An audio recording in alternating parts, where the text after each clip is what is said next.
এই এক্সিট পোলে এইবাৰ মই ভাবোঁ যে অসমৰ জনগণক বিভ্ৰান্ত কৰিবৰ কাৰণে চিন্তা চৰ্চা কৰিছে আৰু এই এক্সিট পোলৰ যোগেদি অসমৰ ৰাইজক প্ৰতাৰণা কৰিব খুজিছে। কাৰণ এইবাৰ আপোনালোকে সকলোৱে নিজে গম পাইছে যে আটাইতকৈ বেছি নীৰৱ যিসকল ভোটাৰ তেওঁলোকৰ ভূমিকা আটাইতকৈ বেছি। মানে এক্সিট মানে মানুহৰ মাজত তেওঁলোকে যিটো মানে পৰিৱেশ সৃষ্টি কৰিব খুজিছে আৰু নিৰ্বাচনৰ ফলাফল 4 তাৰিখে অহাৰ লগে লগে এই যিবোৰ এজেঞ্চি তেওঁলোকৰ বিশ্বাসযোগ্যতাৰ প্ৰশ্ন, তেওঁলোকৰ গোপন ৰাজনৈতিক বুজাবুজি, তেওঁলোকৰ বিভিন্ন ধৰণৰ কাৰিকৰীগত বুজাবুজিৰ কথা ৰাইজৰ মাজলৈ আহিব। লাষ্ট 10টা নিৰ্বাচনৰ ফলাফলৰ তেওঁলোকৰ যিটো ট্ৰেক ৰেকৰ্ড, ফেইলিয়াৰ হৈ গ'ল 57%, এৰাউণ্ড 60%। তাৰ মানে বিফলতা প্ৰতি দুটা নিৰ্বাচনৰ এটা তেওঁলোক চূড়ান্তভাৱে বিফল হৈছে। আৰু এইবাৰো আপোনালোকক ক'ব খুজিছোঁ, এইবাৰ অসমৰ এই বিধানসভা নিৰ্বাচনৰ ফলাফলত এক্সিট পোলে দেখুওৱা ফলাফল, এই মই যিটো ইয়াত লিখিছে, এইটো যিটো আটাইতকৈ বুলিছ যিটো প্ৰেডিকশ্যন, সেই ধৰণৰ প্ৰেডিকশ্যন এটা হ'বলৈ গৈ আছে। কাৰণটো এইটোৱে যে এইবাৰ গোটেই নিৰ্বাচনৰ গোটেই ঢৌটো শেষ মুহূৰ্তত, শেষ সপ্তাহত সৃষ্টি হৈছে। আৰু ইতিমধ্যে ক'বৰ দৰে বিৰোধীৰ এইবাৰ এডভান্টেজ এইটো আছিল যে ৰাইজে বিচাৰিছিল একতাটো শেষ মুহূৰ্তত হ'লেও বিৰোধীৰ ঐক্যবদ্ধ যিটো যাত্ৰা এইটো এবাৰ নিৰ্বাচনত হ'ল। গোটেই নিৰ্বাচনত ইয়াৰ প্ৰভাৱ আপোনালোকে সকলোৱে দেখিবলৈ পাইছে বা পাব। আৰু সেইকাৰণে যিবোৰ জেগাত কম্পিটিশ্যন প্ৰতিদ্বন্দ্বিতা নহ'ব বুলি কৈছিলে সেইবোৰত প্ৰতিদ্বন্দ্বিতা হৈছে। কোনো এখন জিলাত এটাও চিটত প্ৰতিদ্বন্দ্বিতা নহ'ব বুলি ভবা জিলাসমূহত 6টা চিটৰ ভিতৰত 50%, 3টাত সাংঘাতিক প্ৰতিদ্বন্দ্বিতা, ক্ল'জ কণ্টেষ্ট হৈছে।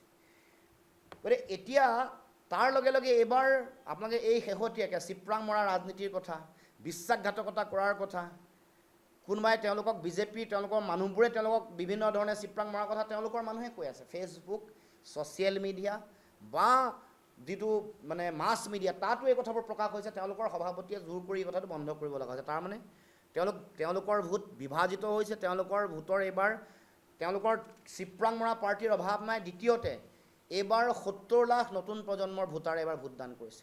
এইবাৰ চাইলেণ্ট ভোটাৰ আটাইতকৈ বেছি। সেইকাৰণে বহুত সমষ্টিত মানে জিকা নিজিকাৰ গোটেই কথাটো মানুহে প্ৰেডিক্ট কৰিব পৰা নাই। চেম্পল যেতিয়া কালেকশ্যন হয়, যেতিয়া এক্সিট পোলটো লয়, যেতিয়া ভোট দি ওলাই আহিব তাৰপিছত চেম্পল কালেকশ্যন।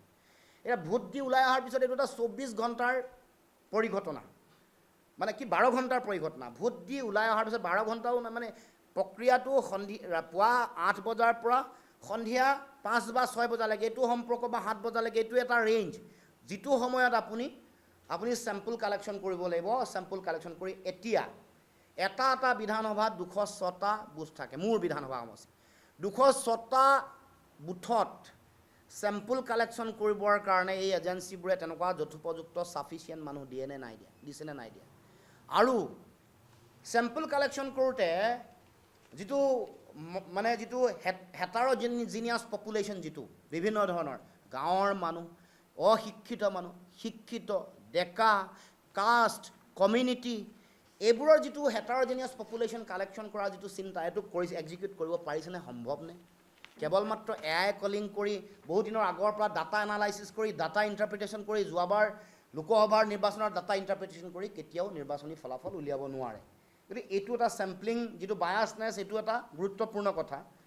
আৰু তৃতীয় কথাটো হ'ল যে এইবাৰ আমাৰ বিৰোধীৰ মিত্ৰ শক্তিসমূহৰ যিটো মানে অসমত যিমানবোৰ দল আছে আৰু প্ৰতিটো দলৰে বিভিন্ন ছিটসমূহত তেওঁলোকৰ মিত্ৰজোঁটসমূহৰ মাজত থকা একতা বা আমাৰ যিটো বৈচিত্ৰতা, ইয়াক ৰিড কৰিব পৰা যিটো চেম্পলসমূহৰ পৰা ল'ব পৰা যিটো তেওঁলোকৰ কেপাচিটি, এইটো কিমান দূৰ বিজ্ঞানসন্মতভাৱে ল'ব পাৰিছে, এইটো এটা আমি আলোচনা কৰিব লগা বিষয়। গতিকে এতিয়া এক্সিট পোল যিবোৰে কৰে তেওঁলোকে এটা ইণ্ডাষ্ট্ৰীত পৰিণত হৈছে। যেতিয়া ইণ্ডাষ্ট্ৰী হ'ব, উদ্যোগ হ'ব, তেতিয়া তাৰ লগত লাভ লোকচান, তাৰ লগত টকা পইচা, এইবোৰৰ কথা জড়িত হৈ থাকে। গতিকে সকলো কথা আলোচনা বিলোচনা কৰি এটা কথা আপোনাক ক'ব খুজিছোঁ যে এইবাৰ এক্সিট পোলৰ বিৰুদ্ধে সিদ্ধান্ত হ'ব, এইবাৰ বিৰোধীৰ চৰকাৰ হ'ব। আৰু এই কথা স্পষ্ট, এটা কালি আমাৰ বিভিন্ন মানুহে যিহেতু আমাৰ ৰাইজে গ্ৰাউণ্ডত ঘূৰি আছে, সেইকাৰণে আমাৰ যিসকল মানুহে ইয়াত তেওঁলোকে এক্সিট পোল দিছে, তেওঁলোকে কিন্তু এটা ধাৰণা তেওঁলোকে নিশ্চিতভাৱে কৰিব পাৰিছে। কোনোবা ABCD কোনোবা চেনেল হওক, যোনে কৰিছে তেওঁলোকৰ ধাৰণাৰ লগত আমাৰ ধাৰণা ক'ৰবাত নহয় ক'ৰবাত অলপ চলপ হ'লেও মিল আমি দেখিবলৈ পাইছোঁ। ক'ৰবাত হয়তো আমাৰ মত পাৰ্থক্য আছে, কিন্তু বেছিক আৰু ফাণ্ডামেণ্টেল যিটো কথা, সেইটো আমি দেখিবলৈ পাইছোঁ যে এতিয়া কালি এটা TV চেনেল ন' ডাউট তেওঁলোক অকণমান চৰকাৰৰ লগত তেওঁলোক অকণমান সুসম্পৰ্ক আছে, ক্ল'জ টু দ্য গভৰ্ণমেণ্ট, কিন্তু তথাপি তেওঁলোকে 30টা সমষ্টিত ক্ল'জ ফাইট বুলি দিছে, 50-50 বুলি দিছে। নামবোৰ নকওঁ, আপোনালোকে সকলোৱে জানে, চাইছে, আৰু বেলেগত তেনেকুৱা বেলেগ এছেছমেণ্ট আৰু আহিছে আমাৰ ইয়াত লোকেল চেনেল। তাত যিবোৰ চিটৰ কথা আলোচনা হৈছে তেতিয়া আমি চাইছোঁ যে আমাৰ লগতো আমাৰ যিটো গ্ৰাউণ্ড ৰিপৰ্ট আছে সেইটোৰ লগত অলপ মিলিছে, কিন্তু তাৰ লগত আমি কেইটামান আৰু এড কৰি দিছোঁ, আমি আৰু দুটামান কৰি দিওঁ 30টাৰ লগত। মই কৈ দিব খোজোঁ, এইটো তিনিচুকীয়াত যোগ দি দিয়ক, মাকুমত যোগ দি দিয়ক, মাকুম যোগ দি দিয়ক, চাবুৱা লাহোৱাল যোগ দি দিয়ক, নাজিৰা দিব খোজা নাই নাজিৰাক দি দিয়ক, ডিমৌ দিয়ক, দেৰগাঁও দিয়ক, গোলাঘাট দিয়ক, সৰুপথাৰ দিয়ক, বিশ্বনাথ চাৰিআলি দিয়ক, বিন্নাকান্দি দিয়ক, দিছপুৰ দিয়ক, গুৱাহাটী কেন্দ্ৰীয় দিয়ক, পলাশবাৰী দিয়ক, কমলপুৰ দিয়ক, ৰঙিয়া দিয়ক, বৰক্ষেত্ৰী দিয়ক, মৰিগাঁও দিয়ক, এইকেইটাও লগাই দিয়ক। 30 + 17 47। মই অনুৰোধ জনাইছোঁ, এই 32 50-50 বুলি ক'লে নহয়, আৰু 17টা মই দিছোঁ, এইকেইটাও 50-50। এইটো আমাৰ এছেছমেণ্ট মতে, কাৰণ যোনে এছেছমেণ্ট কৰি 30-30 কৰিছে, কাৰণ তেওঁলোকৰ নিজৰ মানুহ আছে, নিজৰ মানে ঘৰুৱা মানুহ আৰু ককাই ভাই নিচিনা। তেওঁলোকৰ কথাটো অলপ বেয়াকৈ ক'লে বেয়া হয় কাৰণে নাই কোৱা, কিন্তু সঁচা বাস্তৱ ছবিখন হ'ল যে 50-50 হৈছে। এই ক্ষেত্ৰত ইতিমধ্যে 30টা যেতিয়া 30টালৈ 50-50 যেতিয়া গ'ল, তেতিয়া ধৰি লওক মই 17টা দিলোঁ, 47 50-50, আৰু 19-20টাটো দিছেই জিকিব বুলি, 47 + 20টাই ধৰি লওক, 19 দিছে যদি মই ৰাউণ্ড আপ কৰিছোঁ 20, 20 + 47 67 তাতে চলি আছে। গতিকে এয়া হ'ল সাৰাংশ।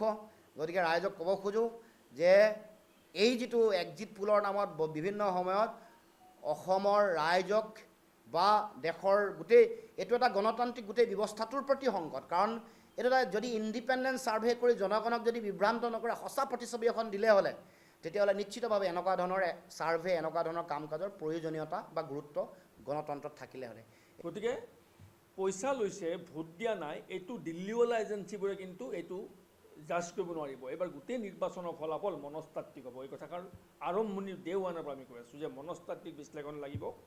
দিল্লীৱালাই তাৰ পৰা কেলকুলেটৰ যোগ বিয়োগ কৰি পুৰণা ডাটা চেক কৰি এইবোৰ কেলকুলেশ্যন কৰি এইবাৰ নিৰ্বাচনী ফলাফল উলিয়াব নোৱাৰে, এইটো নিশ্চিন্ত হৈ থাকক। এবাৰ ভোটদানৰ হাৰ ইতিহাসত আটাইতকৈ বেছি, 85.92%, প্ৰায় 86%। এনেকুৱা হোৱাৰ লগে লগে বিৰোধীৰ লাভ হয়। দ্বিতীয় কথাটো হ'ল এবাৰ নতুন ভোটাৰে প্ৰায় 70 লাখ, মানে ডেকা প্ৰজন্ম যাৰ বয়স 25 বছৰৰ কম, 25, 26, 27 বছৰ কম, তেনেকুৱা 70 লাখ ভোটাৰে ভোটদান কৰিছে। তাৰপিছত এইবাৰ চাইলেণ্ট ভোটাৰ বহুত বেছি। সেইকাৰণে যোৱাকালি মই কৈছোঁ যে এইবাৰ এই যিটো চাইলেণ্ট ভোটাৰ, এই ভোটদানৰ হাৰ বৃদ্ধিয়ে আমাক পজিটিভভাৱে সহায় কৰিলে আমি আটাইতকৈ ভাল ফলাফল যিটো পাম সেইটো 7+-। এভাৰেজ যদি ফলাফল হয় 4+-, আৰু যদি ৱৰ্ষ্ট হয় 2 and 3, 2 বা 3। তেওঁলোকে আৰু এনেই কৈ দিয়ে, অধ্যয়ন নাই, পঢ়া শুনা কৰা ভালকৈ, আৰু মই কোনোবা এজন তেওঁলোকৰ মন্ত্ৰী এজনেও যি টি কথা কৈ আছে দেখি আছোঁ। কেনেকৈ চেম্পল কালেকশ্যন কৰে, চাইলেণ্ট ভোটাৰ কাক কয়, অলপ পঢ়া শুনা কৰি চাওক না। মানে আপোনালোক সাংবাদিকসকলে শদিয়াৰ পৰা ধুবুৰীলৈকে যাওক, যিকোনো এটা ঠাইলৈ যাওক, গতিকে আপোনালোকে 50জন মানুহ সোধকচোন ভোট দিয়াৰ ওপৰত কিবা ৰিপৰ্ট পায় নেকি। তাৰে 30জনে ক'ব দিছোঁ আৰু চাই আছোঁ, চাওঁচোন। It's call silent voter. সেই 50জনৰ 30জনে যে নক'লে সেইটোৱেই চাইলেণ্ট ভোটাৰ, ডিচাইড তেওঁলোকে কৰিব এইবাৰ।